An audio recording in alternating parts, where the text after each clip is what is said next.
Hi, I am Scott from Group 73, which consists of Zeal, James, and Thomas.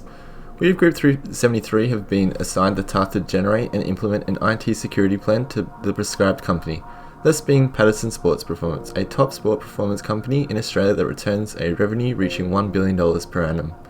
To commence the project, we would ensure to evaluate all the assets that PSP own and want to secure, and to ensure that the correct procedures were implemented to rectify any issues that could be possible in the future.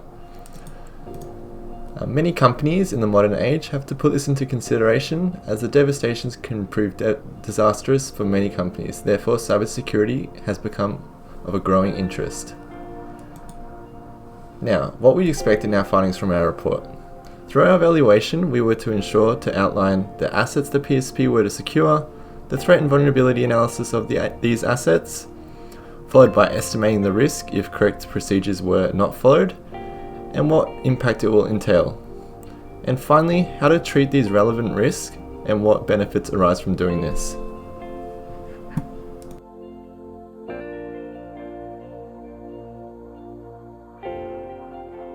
Our first asset outlined is the Oracle database, a system asset that stores the records of PSP, a crucial asset to appropriately manage as it can lead to downtimes and ethical dilemmas.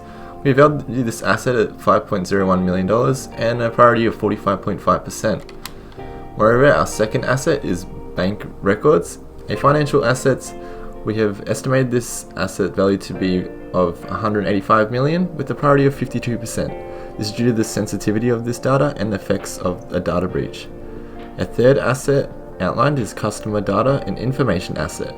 We have been outlined the value of this to be $74 million and a priority of 0.52, so 52%. This is also due to the importance of the sensitivity of the matter.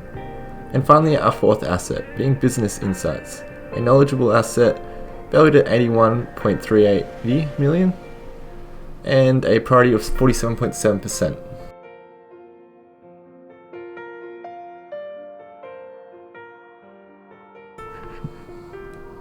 After identifying these assets, we continue to analyze the threats and vulnerabilities that can be associated with the relevant threat of the asset.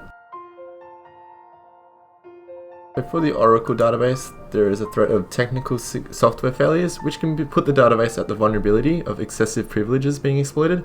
Similarly to the technical software failures, there can be software attacks, notably from the vulnerability of unpatched query whitelist, which therefore puts the Oracle database prone to be attacked by SQL injection attacks.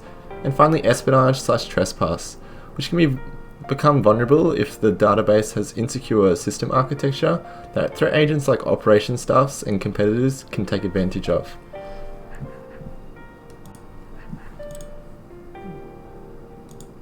To continue, customer data is at the threat of forces of nature that can tarnish this data if the vulnerability of no regular backups is not rectified. These forces can be fires or even floods. Software attacks pose a threat to this data as the vulnerability of malware can claim this data from an unauthorized user. These users can be threat agents like hackers and competitors. And then finally we've got espionage/trespass, that puts data at risk as the vulnerability of unauthorized access controls are not properly implemented can be exploited. We also have bank records.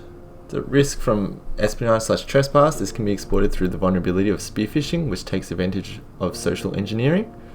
A software attack like malware infection can cause the confidentiality of these records to be affected from agents like external hackers. And then finally, human failure. It's a threat that is due to be simply by human error. This is a vulnerability, could be due to improper care of records, thus resulting in lost records. And finally, business insights. Our first threat is file destruction, and the vulnerability to this threat is the lack of backups, 1 week to be exact. This can be exploited by many agents like hackers and malicious insiders. So espionage and trespass through poorly configured access controls can allow agents like insiders and contractors to tarnish these insights. And finally, data theft from contractors and former employees by exploiting the vulnerability of weak password enforcement.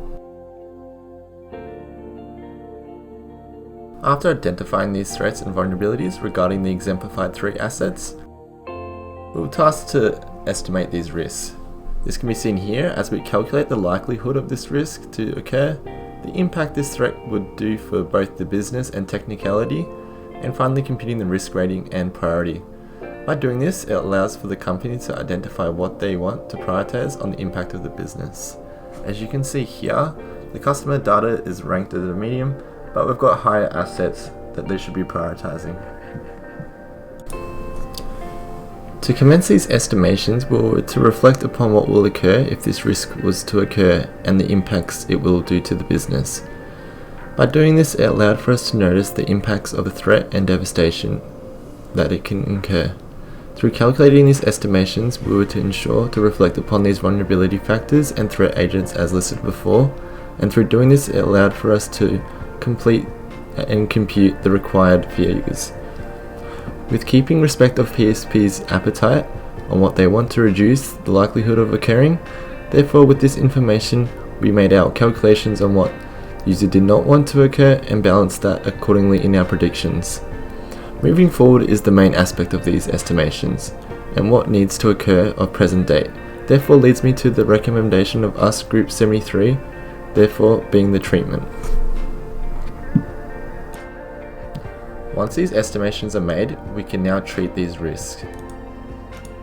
With focusing on the risk treatment, we, Group 73, provided PSP with a treatment that follows what treatment they should follow, the residual risk of following this, and the benefits on cost. By doing this, it allows for PSP to identify the logistics behind the risk and see the benefits of following it.